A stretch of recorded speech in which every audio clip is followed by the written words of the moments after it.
engagement there.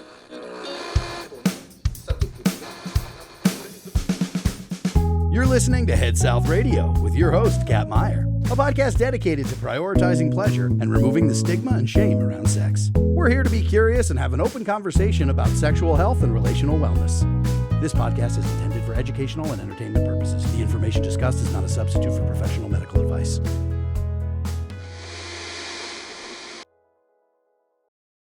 So welcome. Thank you for joining me on Head South Radio. Thank you for having me. We'll get started with a few icebreakers. And so my first icebreaker question is, what do you most enjoy about relationships? Oh, good question. About relationships. I guess just all kinds of relationships. I enjoy learning about other people and having an opportunity to connect and laugh and just kind of get to know someone. Mm-hmm. What would the perfect day look like to you, and how would you like to spend it? I think the perfect day would start, it could start really early if I felt really well rested to maybe get the most out of the day. And then I feel like waking up at the beach or on a beach or near a beach, getting some brunch, just walking around. I love being near the ocean and the water, and maybe going shopping, maybe going to get a massage, spending time with my boyfriend, and maybe seeing some friends for dinner, watching a good movie or TV show at the end of the day. Yeah. Sounds like a nice day. And then speaking of time of day, do you prefer morning sex, evening sex? Honestly, probably morning. I think I have more energy. Yeah. I'm a fan of morning sex as well. Or post-nap sex as well. Yeah. I feel like by nighttime, you probably ate recently. And so you're just bloated and not comfortable and just want to go to sleep. Yeah. Yeah. You're either in between digesting or already starting to fall asleep. So it's just not as fun. Not ideal. Yeah, exactly. I fully agree with you. Plus then you have to get back up afterward. Yeah. So I'm just lazy. Yeah. I think morning sex is just a really great way to start your day. I agree. And then you just move into the day, and it's really great. And you also, I feel care less about what, I don't know. I feel like I have morning, bedhead, and I probably smell. So I can't even see because I don't have my contacts in. So it's just I can actually, in that way, I can actually kind of get out of my head because I know that the appearance is not doing its thing. So that is the least, that is not on my mind. Yeah, I think it's a little more primal in the morning. Yes, because you're just waking up, and there's not really that concern of oh, is my hair still good? Am I getting makeup all over? What's going on? Yeah, you're less conscious because you're not awake. Yes, exactly. Okay, so let's discuss who you are, what you do, what brings you to the podcast. Yeah. So I'm Mia Davis. I am the founder of Taboo or Talk Taboo, which is an online resource for all things sexual wellness. So we cover everything from birth control and kind of the sexual health side of things to menstrual health, to trauma and sex therapy, pleasure, all of the things. And we have articles and courses and social media presence to kind of just destigmatize, normalize conversations about sex and mental health. And then I also have a podcast called Asking for Myself. So same mission, but really just having conversations just like this one to really dig into some of these topics on a deeper level. Yeah, I have to say, I was mentioning to you in our pre-conversation, your website is so well laid out and there's so many resources, and it's organized in a way that's very visually appealing as well. And it's easy to navigate. And so I very much appreciate that as a visual person, especially when it comes to these types of topics. And I think you also offer a very wide variety of comprehensive education for adults around sex and sexual health and sexual wellness. It's pretty, Thanks. Yeah. Thank you so much. I think for me, it was super important to have a variety of mediums as well. We actually have another platform called Tabu Wellness, which is connecting people directly with providers and also giving providers creator tools to kind of build their business. And a large reason behind that was because, one, obviously a lot of people now follow, therapists and educators and doctors on Instagram. And then there's really nowhere to go from there necessarily if you're not in their state or can't work with them directly. Mhm. And I think that even before launching that, with creating courses and kind of different options, was realizing like people come from all different backgrounds and resources and accessibility. Not everybody lives in a major city. Not everybody can afford to necessarily go to therapy. And so providing different types of content. And even if you have a therapist, maybe you are going through a breakup and you need a little bit more support around that. So kind of just giving people different options for wherever they're at in their journey and whatever, support looks like to them. Mm-hmm. We align very much on that. And that's part of why I created Head South Radio, is for people to find, because I lived in New York for a really long time. I was very, very privileged to have access to a lot of providers, Chinese medicine practitioners, therapists, and recognizing that after the pandemic, I moved home to Pennsylvania, and those resources aren't the same in like certain places and spaces that don't have all of those resources.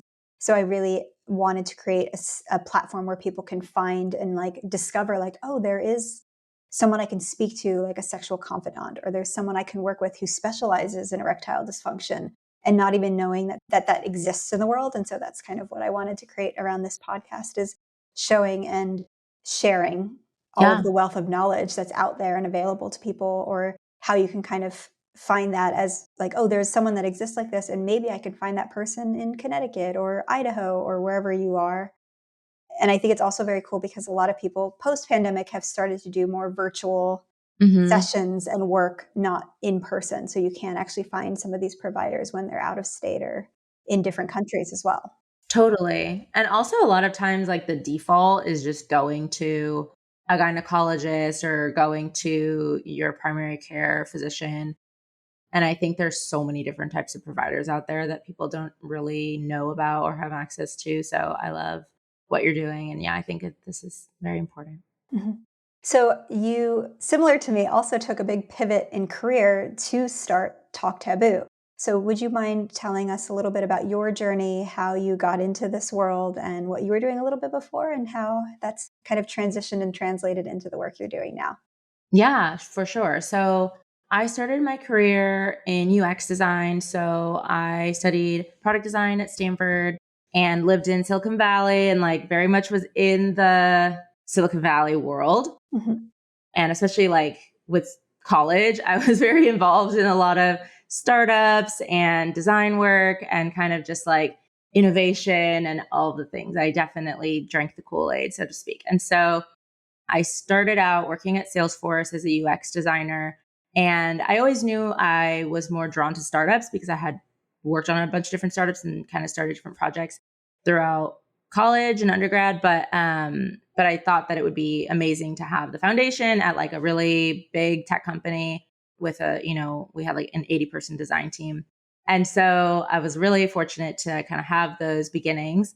And about a year and a half into working there, I had a conversation with my friends, just like after a night out, about sex, and just kind of specifically around like the depiction of sex in the media. And at the time at that point, it was like 2015. And so, as I kind of mentioned to you earlier, a lot of what you would see if you were to Google questions was like Yahoo Answers, and there weren't TV shows like Sex Education. There weren't a lot of conversations that were more holistic or more inclusive at that time. Mm-hmm. And so we were just kind of like, why don't they ever show any real moments, any awkward moments, anything like that? And so I kind of started noodling on originally like a toy company that would be very literal and like, butt plugs that were like, looks like a plug that you'd put in the wall kind of thing. Just kind of to add some humor to it and like make it fun, make it more accessible. So yeah, so basically like a couple of my friends, we started talking about it, and like slowly one by one, everyone kind of was like dropping out for different reasons of like, I don't want to be associated with sex. Uh-huh. And I think I was really drawn to it because I had grown up in a really conservative family, very religious, very like shame-based. I had also experienced sexual assault during college. Not that I had really which I had not dealt with whatsoever, I should say. And so I was also experiencing like painful sex, and I've always had really painful, heavy periods. And I had gone back and forth to the doctor and really not gotten a lot of support or resolution around that. So I just kind of had every issue under the sun related to sexual wellness. And I think I was just like, I really want to build something that can help solve these problems, or like kind of help the younger version of myself have more resources, or the current version of myself have more resources, and kind of know how to go about addressing these issues. And, didn't exactly know what that would look like, explored a lot of different concepts, and then kind of landed on originally an app, and then more of a community and website for people who are Googling, because most of us go to Google and, are kind of go to the incognito browser and search some of these issues.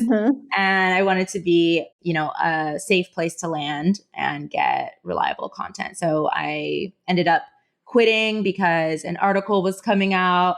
I mean, looking back, I don't know. Like, I think I was like 23. So I think at the time I was like, afraid of getting in trouble for working on something while having a full-time job. So, and also at the time we were kind of talking to VCs. And so a lot of the rhetoric was like, are you full-time? Are you full-time?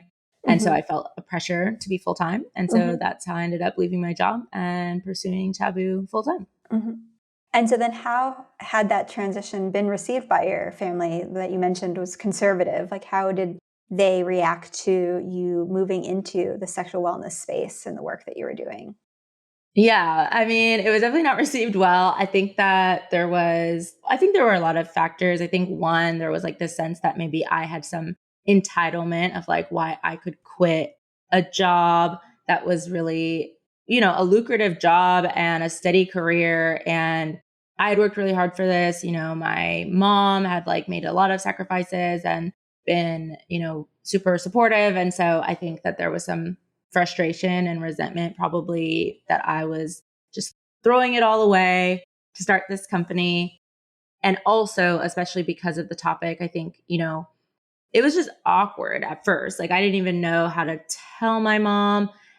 And then I did. And she was always very supportive. I think she was more just like concerned financially. And I think like my broader family, I remember like a very conservative uncle sending me an email about how like pleasure is not the end all be all. And, you should be pursuing other things in life, and just a lot of, passive aggressive commentary or beliefs, and talking about my company that like it was, a porn company, and there would be nothing wrong with that, and probably it would make a lot of money. So, and I think there's so many amazing new like ethical porn companies and like erotica companies. So no shame to that. But I think that the way they were talking about it was just in this very sex negative way. And I would just hear a lot, and it wasn't directly to me, which was even worse. So then I just kind of felt like everyone was talking about me, and it was really super hurtful, because I think I had always gotten a lot of support from my family. And,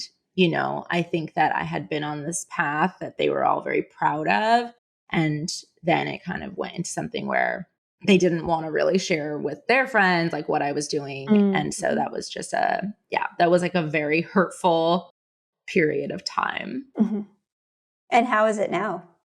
It's definitely better. I think that like the interesting thing is, so I'm biracial. And so like my mom and her family, they're white, and like my dad's family's Black. And so the pandemic also, and like with everything going on, obviously around like Black Lives Matter, and that was kind of further caused some divides in the family. But I think that just because we were having conversations we had never had before, and we're confronted with things that we needed to talk about. And I was really, hurt and angry and disappointed. And so I think that, and, everyone's virtual. I feel like everyone's family did those like Zoom calls that you've never done before in life. And suddenly and so that, but since then, I actually feel like time heals a lot, and I think we're a very close family. And I think, everyone wants to be close. And so some things we haven't really, we've talked about them, but I feel like there's never going to be, maybe there will, but like, I think, like sometimes you're not going to get what you want out of a conversation or out of a person, and you have to just accept that. But I will say that I'm super grateful for, like, I think it's brought me, I've been always so close with my mom, but I think we've been able to have conversations we never had growing up. You know, I always shied away. My mom's very, very, she's not necessarily conservative, and like, she's like a funny one because in some ways she's conservative, and then in other ways, like very prude, I guess, for lack of a better term. And like does not like to talk about sex or anything like that. But then she's also like, Mia, tell them what you do. You know what I mean? Yeah. So I think she loves it a little bit, but like is shy. Yeah. And so we've had a lot of conversations that I think I would have been, or that I was even at the time, like embarrassed to talk to her about. And then also my grandma has like recorded, you know, like a sex educator was on the Rachel Ray show and she recorded it for me. So it was like super sweet. And she's, you know, or one time she's like, oh, I was going to like comment on your post on Taboo. And she's like, but I didn't want anyone to see. I was like, who? That's so cute. Yeah, I was like, you have like 7 followers, but it was hilarious and it's really, really sweet. And so I definitely, in that way, there's been like moments of surprise that have been really amazing, and I, you know, wouldn't trade it for the world. But definitely, it was a huge challenge, I would say, and it was definitely a hard thing to kind of deal with.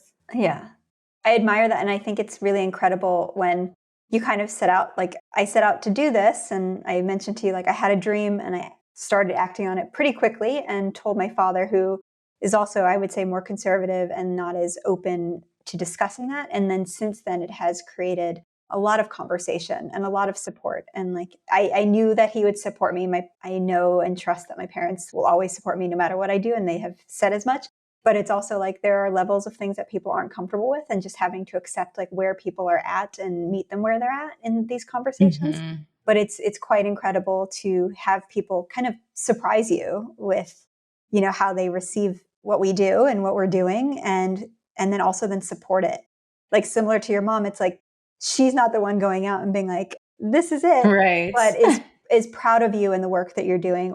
And it's also like opening up conversations that like, and I love that part of it. It's like, it's opening up conversations with people close to me as well as people I don't know at all, to talk about this stuff. And like, I, you know, discuss this in passing to people at the coffee shop when they Totally. ask me what I do. And, you know, I just feel like people are so ready to move beyond the taboo, and are also questioning like, well, why is this taboo to begin with? And I can see that being like, you started pre-pandemic, and then during the pandemic, Right. all of these heightened conversations and intersectionalities of identity coming out, and people having these really big conversations, and certain chasms happening within family structures of falling along the divide.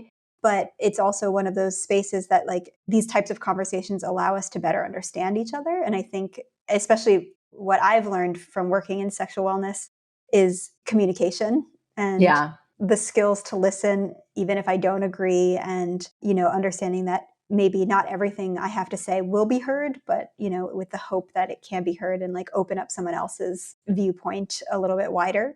And so I really appreciate the work that you're doing. And I totally understand like sometimes the struggle or the unexpectedness of how it translates in your personal life, this work. Right. And like, you're like, oh, wow, okay, this is healing me. Like, Totally. I was not expecting that. And so I would love to, you mentioned like your own personal experience had influence in it. It makes sense that like perhaps when it started out as a bigger conversation with friends, and some people fall by the wayside, but like when you really do have something that's like connecting you to it. And I think you had some pillars of taboo talking points, that kind of the taboo is the umbrella, but there were certain points in your life, like painful sex, trauma and assault, purity, like unraveling purity culture, and kind of relearning or deconditioning some belief systems that are kind of set in place through our family as well as our social structures. And so I wanted to talk a little bit more about those specific topics, because I do think those are some of the bigger. Purity culture is one of the biggest reasons why there is taboo around this subject matter. But then there's also things like shame and embarrassment, family dynamics of like people not having the tools and resources to educate themselves to then educate further generations. So like mothers not knowing, like only repeating what their mother taught them. And sometimes there's cultural disconnects, you know, and societal disconnects that then like, okay, we're just kind of continually passing on some ignorance in some ways, and like not empowering. And so, and shame, and creating, delivering shame. And I think that I love the idea that in this work, we have the opportunity to not just educate the youth and like what most of us, especially in America, have received some form of sex education, maybe not, but I think it's so important at this point in juncture to like recognize that it's a continuing journey throughout our whole entire lifetime to continue to educate ourselves and then use that information to empower and educate younger generations. So I'd love to talk to you a little bit about masturbation and educating people on that and kind of breaking the taboo and having those conversations. So how do you approach it within Talk Taboo, whether it's on your podcast, Asking for Myself, which I love both of those names. Thank you. And that branding. But I would love to talk about masturbation and how you kind of address that subject matter and who do you find your audiences that you're speaking to when you're kind of talking about that subject? Yeah, totally. So with masturbation, I think that that's one that I also grew up with a lot of shame around because I didn't know what it even was. Like I did it, but I didn't know what it was called. And I thought that I was, like possessed and sinful and all of these things. So I think as I got older and especially once I started Taboo, honestly, it took starting Taboo for me to probably even get more comfortable with masturbation or going to buy a sex toy or going into a sex toy shop. And how I approach it within Taboo is really just kind of normalizing it, celebrating it, kind of encouraging it. I mean, obviously, if it's not something you want to do, obviously you don't have to. And so, I think that's kind of always the underlying theme is also do what you are comfortable with and explore at your own pace. There's no pressure to do anything that you're not comfortable with. But I also think at the same time, because it's so shrouded in shame, that it is important to get out of your comfort zone. And you ask like who we're speaking to. I think especially we're speaking to, people who are socialized as women. There's a lot of shame. There's like, obviously when you're a young man or a person with a penis, it's like, I think parents expect that they're going to be masturbating, right? Yeah. It's like it's not discussed, but you wash the socks or whatever, like, the door's closed and you just kind of let them do their thing because that's normal for 14-year-old boys, right? Or whatever. So that's not the same thing for young girls at all, And I think that even little kids will be touching themselves. And I think that it's very normal. It's normal to explore your body. It's normal to experience pleasure. I think I've read things, I don't know if they're true or not, but that even fetuses in the womb will kind of touch themselves. And so it's just a normal thing. And I think that, of course, it's important to teach privacy and things like that and kind of what you want to do with your own body. But I also feel like generally it's stop doing that or they're kind of reprimanded. And so that automatically sinks in that you're doing something wrong, you're doing something weird, or it's just kind of condemned, I guess, as a behavior. And I think that because of that, again, especially for young women, I think that it's a missed opportunity to get to know your body. And as a result, you're often getting to know your body with a partner. And then you're relying on what they know or what makes them feel good, because that's what's comfortable to you. What makes you feel good, you don't even know what makes you feel good. Or you have so much shame about what makes you feel good that you don't know how to communicate with a partner like, oh, I want to do this, or, oh, this feels good. And so I think that it actually has a really negative consequence. And I think it's a lot of the reason that, especially in heterosexual dynamics, sex is over, quote unquote, when the guy finishes, because I think that orgasms can also take longer if you have, a vulva and all of those things. I think if you know your body, you know what feels good, and you're comfortable with exploration with both yourself and then with a partner, I think that's more empowering. And so I think that's kind of the way that we come at it, is masturbation as a tool for empowerment and kind of self-knowledge and growth and pleasure. And it can be something to relax. It can be something to feel good. It can be something you incorporate with sex, with a partner, by yourself. There's so many different reasons to do it. And yeah, I think just kind of getting rid of the shame around it is really important to me. And I think that the language around it, how parents can talk to their kids about it, how teenagers can explore it. I have, I think, probably very controversial views from the norm, but I definitely feel like it should at least be talked about. It should at least be normalized because it is so normal. And I think I know women who are in their like 50s, 60s, 70s, 80s, like who don't masturbate, even of my own age, you know? And it's something I've felt discomfort around.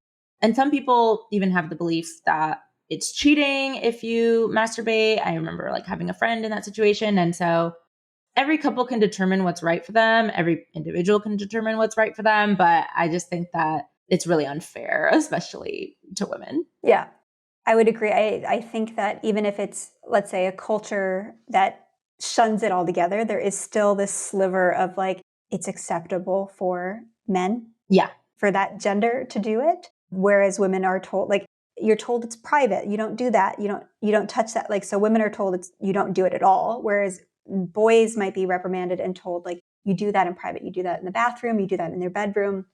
Women aren't afforded that sense of autonomy and privacy around it. It's not offered. It's kind of shamed.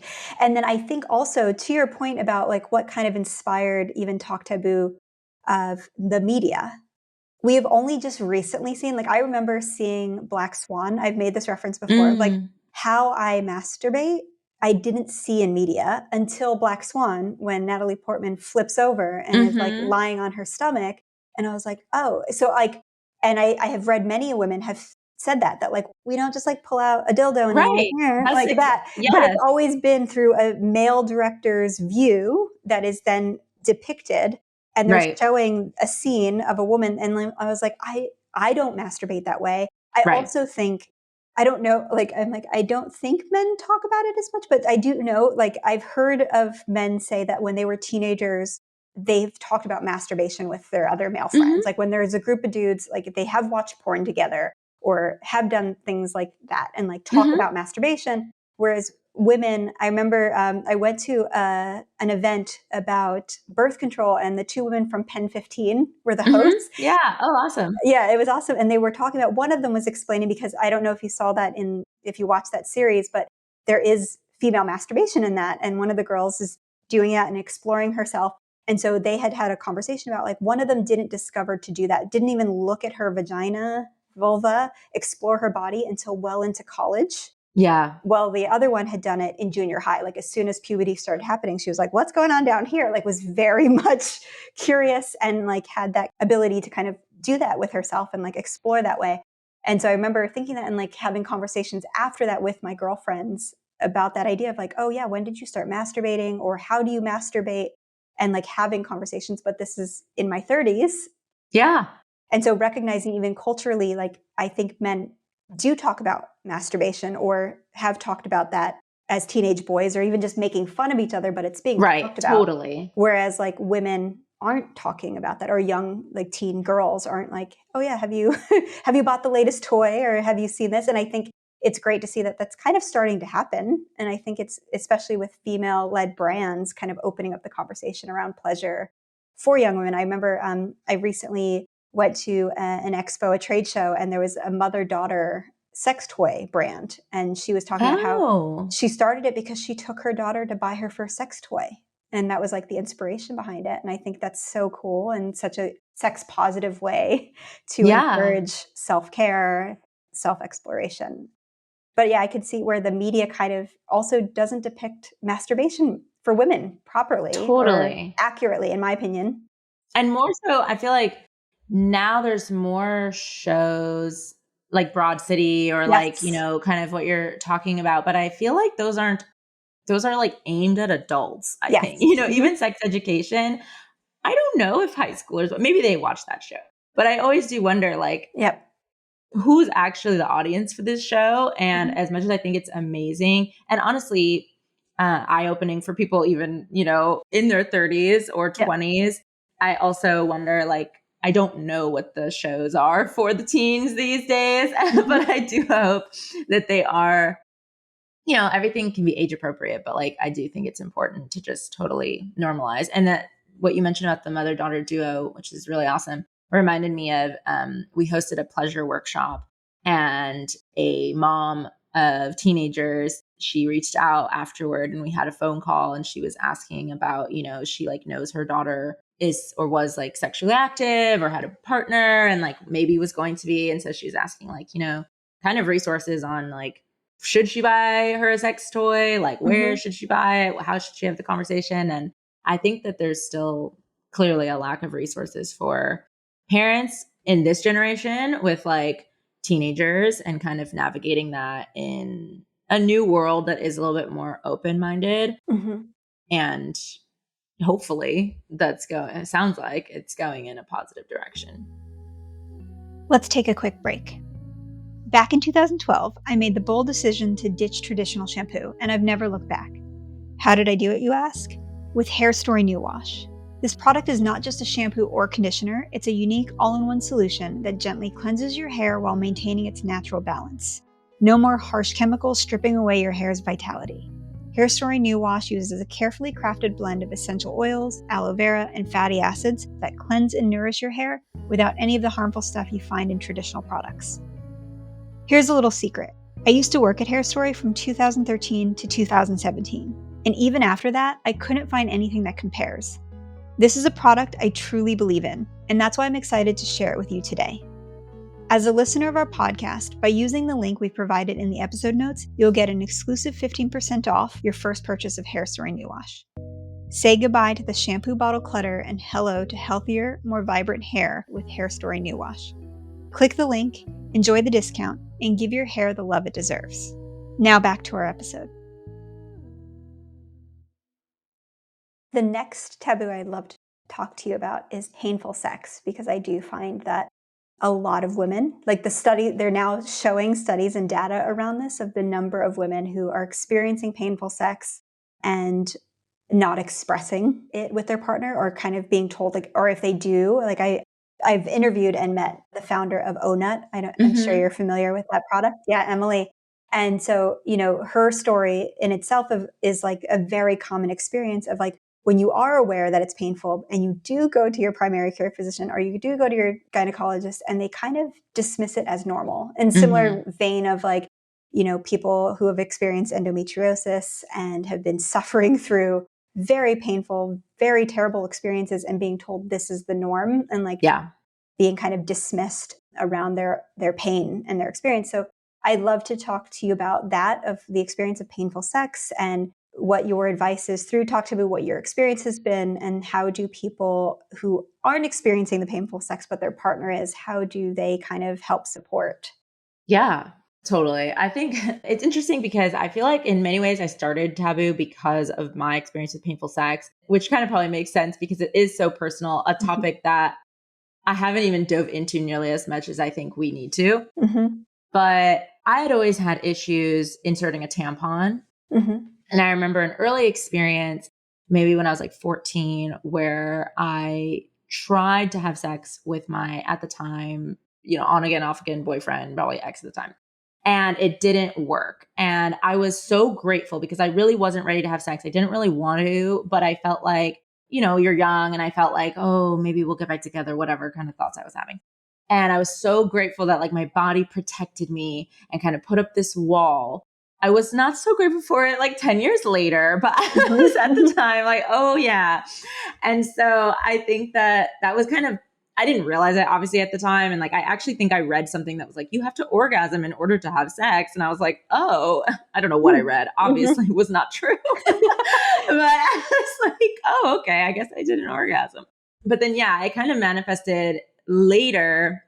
I was never able to use tampons, but early on, I was able to have penetrative sex. And then after my sexual assault experience, I just could not have, like nothing could penetrate whatsoever. And obviously I did not make the connection at the time. So I was just very confused. I didn't know what was going on. It really impacted my relationship because my partner was kind of like, he knew that I had had sex before, but I'd only really had sex with one other person before this assault experience. And so I think he kind of felt rejected, and I was in college, young, also felt like bad, guilty, like I wasn't able to please my partner. And it kind of just was a downward spiral for me, because then I would try to like drink alcohol in order to numb myself, or in order to just be more comfortable, which obviously has the opposite effect. Like it's definitely not recommended. But also that is the weirdest thing that I feel like doctors will advise to women is like, have a glass of wine. Yes. And I know even with the tampon thing, I was advised like put lube on a tampon, and maybe lube on the outside applicator could help. But at the time I was just like, this is not constructive. Like, this is not really helping me. It's not. And then I'm embarrassed. I didn't want to tell my mom, for example, that I didn't even want her to know I was sexually active. So I didn't want to tell her I was having painful sex. Mm-hmm. And I remember when I finally did, and not to come down hard on my mom, but her initial reaction was more so like, oh, like kind of felt bad for my boyfriend. And I was like, wow, eventually, of course, she was like, no, like, of course she felt bad for me, but she's like, we need to get this figured out immediately, because like, he must be so patient, or like, how's he dealing with this? And I was like, yeah, exactly. Yes. I'm like, are you serious? Yeah. That's not your mom. That's the patriarchy at work. Yeah, exactly. You're right. That is not your mom. That is the patriarchy at work. Exactly. Yeah. And that's one thing to always remember too, because I'm like, we're all being influenced. But basically, I didn't get a lot of support from like medically, and even medically, like it was really, really difficult to do like a pap smear because it was so painful to have anything be inserted. And I remember, even them kind of being like, oh, it's hard to find your cervix, and like just not compassionate care at all. And that was traumatizing. Like, I literally went out of the room and like cried in the bathroom there, because I was just like, it was violating it. It was just uncomfortable, and there was no sensitivity around it.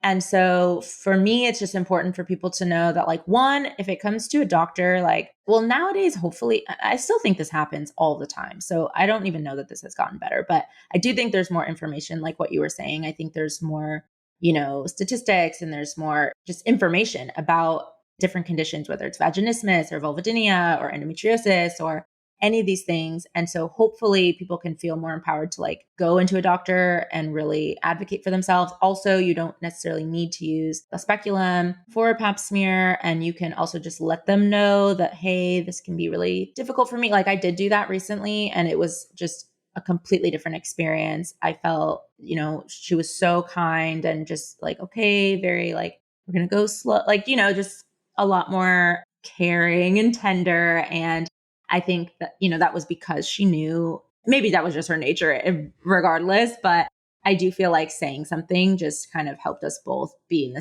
having the same conversation and feeling more supported. And I think not everybody can afford to just like, I feel like a lot of the advice is like, find the right provider who's really an advocate. And I think that's great advice, but I also feel like going to multiple doctors is not necessarily realistic for so many people. And it's such a journey to even go the first time that to expect someone who's experiencing pain, who's already had negative experiences, to like want to go to a million different providers is just unrealistic.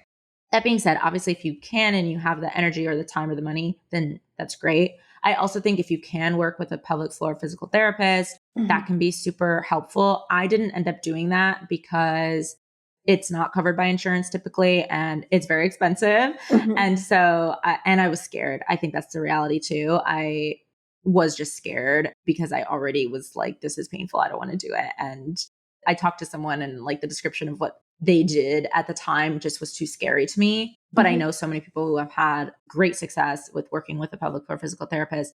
I think if any of it's trauma related, working with a sex therapist can be super, super healing. I know that even for me, like right now, I'm doing EMDR therapy, and I think that can be a really great this Just, I think, what you asked about with a partner. So I think that it's just so important whether this actually came up on my podcast recently. And I think that whether this is someone that you have never met before in your life, or it is a long-term partner, it is so important to let them know how you're feeling, what you're nervous about, what your comfort levels are, and a good partner that cares about you at all, which is hopefully the kind of partner that you are having sex with, again, regardless of any relationship status, will care. And I put a lot of weight in the relationship that I was in at the time because I felt like he knew I experienced pain and he knew what I had experienced. And I was afraid to like have to tell that to another person. I was afraid of, well, what if I am dating? Like, how am I going to bring this up? And I did date someone and like didn't know how to tell them. And I was super uncomfortable. And once I finally learned how to kind of use my voice, I guess, for lack of a better expression, I just kind of said, like, sometimes it's painful or sometimes it doesn't work. And I was shocked that the response was just like, okay, like, well, whatever we're doing now is great. Like, I love this, or, you know, whatever, take it at your own pace. And that was pretty much always the response, to be honest. And then, of course, it was actually a great experience, you know, because then I was comfortable and my body was able to relax and I was able to like have a good experience. And sometimes I'll still have like panicky moments or I'll still experience pain sometimes. But I think just having like a super comforting partner where we can like take breaks or do something different or they know what's going on has tremendously changed my sex life for the better and just made me more comfortable. And also tools like you mentioned, like Onut, they have a new product, Kiwi, that's more like for self-pleasure. I think there's so many resources, you know, whether even just like self-pleasure. I think self-pleasure is so huge with that as well. Also, you don't have to do penetration. So many great things are external. Personally, that's still like my preference. And so I think it's just getting comfortable and knowing that not being scared to like tell your partner due to fear that they're going to not want to be with you or that makes you undesirable. I think that plenty of people continue to have no penetration and can have a really amazing sex life and intimacy and connection. And for the partner that's on the other side, I think just being open-minded and curious and kind of like, obviously take it at whatever feels comfortable for whatever stage of a relationship, if a relationship that you're in. But I feel like just letting them know like, okay, no problem. Like, what do you want to try? What feels good? Like, what can we do? Or not making it feel like a burden, not making it feel like not taking things personally. Like it's not a rejection if they're experiencing pain. Like, you know, I'm sure they would not want to be experiencing the pain. So it's probably they're feeling self-conscious about it. And so kind of letting go of any ego there and just trying to create a mutually pleasurable experience together is super important. And it's totally doable. And I think I've had partners in the past who would approach it with like a little bit of fear and sensitivity. And I think that is rooted in a great place of caring. But I also feel like then it's kind of like, okay, well, now it's just kind of like awkward. You don't have to be so timid. You know what I mean? So I think as long as you're respectful and kind of just communicating, then you can work through that very easily. I'm not trying to like trivialize it, but honestly, it's really not as deep as I think a lot of people fear that it is. I think, and to speak specifically to that, like painful sex is like there's the physical pain or the inability to have penetration. But then we start to layer and wrap it in more pain, which is emotional pain and the stories and the narratives around it of exactly like worthiness or is this person going to leave me or are they not going to be satisfied anymore? You start applying all of these other things and speaking to the partner, being available and open to listening to what works and what doesn't work. I think it heightens the experience of sex and intimacy altogether. Like having these things like obstacles in some way, shape, or form allows for you to kind of meet each other and actually then kind of discover like, hey, actually, this feels really good for me. Like this new thing, or let's try this. And being more curious and more kind of open versus like I got to put kid gloves on and I can't touch you, or, you know, like not coming from a place of fear for both partners, the person maybe experiencing the pain and the person who is the partner. And I love that you distinguish like, this is for anyone in partnered sex. So that could be casual or long-term relationships. This could be also postpartum and like the person who has given birth, rediscovering their body and things can be painful. It's just more about communication and connection and really kind of reading your partner. And that in and of itself, I feel enhances the experience and enhances your connection to the person and can lead and open up different forms of pleasure and different forms of connection, and then opens up the possibility, like you said, like once it was received in a way that wasn't about them or didn't kind of manifest what you were fearing, like it didn't Right. come to fruition, it allowed you to kind of relax into it a little bit and maybe experience some penetration or experience sex in a different way for yourself that felt a little bit more comfortable. And I think that's really important for people to remember that, like, it's not just the physical pain, but then it starts to kind of become shame, more pain, emotional pain, feeling isolated, like you're the only person experiencing this, Yes. especially if you are met with like medical or familial or a partner who doesn't understand it at all and is maybe abrasive or not helpful. Dismissive. Dismissive. Yeah, Yeah. totally. It's so mental Yeah. and There is a emotional. level of emotional and mental pain that is kind of wrapped around that. And I think in these conversations I've had, and I'm sure you've found, there is so much of, if we speak about gender, of Mhm. like female painful sex and an inability to have penetration or experience pleasure during penetrative sex. And there's also erectile dysfunction and, Yeah. that inability to have penetration. And it's like, okay, if we can kind of empathize and understand, like, your body might not be the same, but you have these experiences that can happen to you. You can then relate to somebody else and be like, oh, right, I understand that. Because, more often than not, men have at some Yes. point experienced some form of erectile dysfunction. So you can understand the shame that then starts to wrap itself around that experience is similar to what women might experience in painful sex. And just kind of learning how to understand and support one another without it feeling like, okay, now this is just feeling like the interaction after having this information shouldn't feel awkward or precious in that way. Yeah.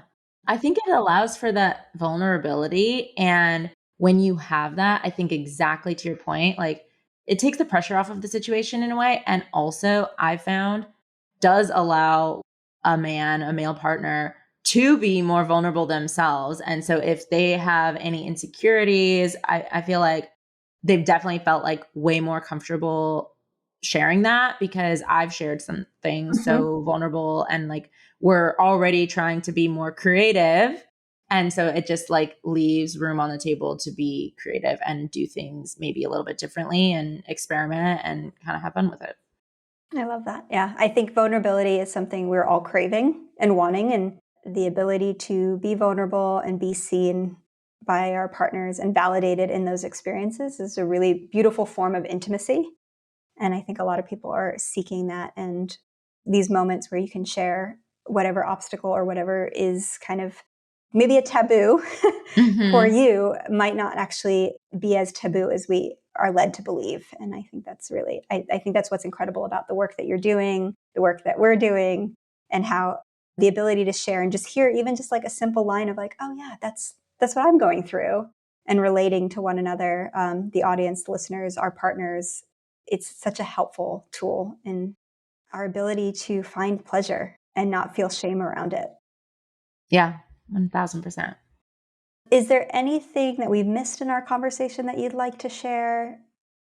I don't think so. I mean, I think that for me, especially with what you've been saying, I would just want to emphasize that, especially for women, but really anybody, and really anybody of like a marginalized identity, I think speaking up and knowing that you deserve to experience pleasure and not being afraid of disappointing somebody Mm-hmm. is super important. And so whatever that means, and whether it's masturbation or painful sex or any other thing that you're dealing with, just knowing that you don't have to suffer and you Mm-hmm. can do things on your own terms. And I'd love to add on to that. If you are somebody like looking through your resources, it's Tabu Wellness is like the resource to find practitioners, right? Is that Yeah. correct? Mhm. I think also understanding if you are seeking that, don't let the limitation of insurance or Mm. financial, because a lot of these practitioners, if you write to them, offer sliding scale, they offer Mhm. payment plans. They also have the resources of like, oh, we can write to your insurance and move through that process for you. There's a lot of there's a PT clinic that's started here in California, and I think they have some locations in Texas, and they do the work for you with the insurance. So they get it covered, or they kind of ensure that like you don't have to pay $1 zillion Yeah. to get the care you need. So a lot of these newer practitioner spaces and clinicians, as well as therapists, are offering sliding scale. It might not be listed on their website. They might not talk about it on their Instagram, but Yeah. I have been told by many of them, like they do offer accessibility and want that. with their clientele. They don't want to be like gatekeeping and like limiting to who they see and who they work with based on financial or even location. Yeah. If people are listening and looking to find practitioners, don't ever let the that limitation of insurance or financial. At least reach out, because Yes. they can also possibly refer you. Absolutely.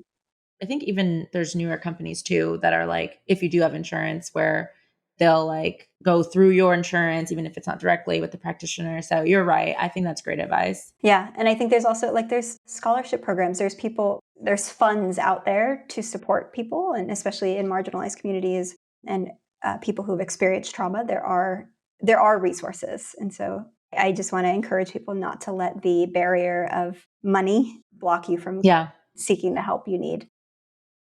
And then how do people find you? Where do they find you? What are your handles? Where do they listen to Talk Taboo? Or no, not Talk Taboo. Talk Taboo is the website, but your podcast is Asking for Myself. So how do people find Mia? Yeah. So you can find me, or you can find Talk Taboo. It's talktabu.com. Asking for Myself. We also have a website. It's also on like Spotify, Apple Podcasts, all the podcasting platforms.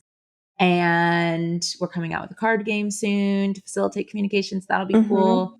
Tabu Wellness is TABU Wellness. And then it's pretty much just all of those on social media. If you search them, I'm sure that hopefully they'll show up. Yeah. And we'll also have those in the show notes too. Mia, thank you so much for being a guest. I appreciate your knowledge and your insight and your story and your vulnerability to share some aspects of taboo subjects in your own experiences. Thank you so much. Thank you so much for having me. This was a lot of fun.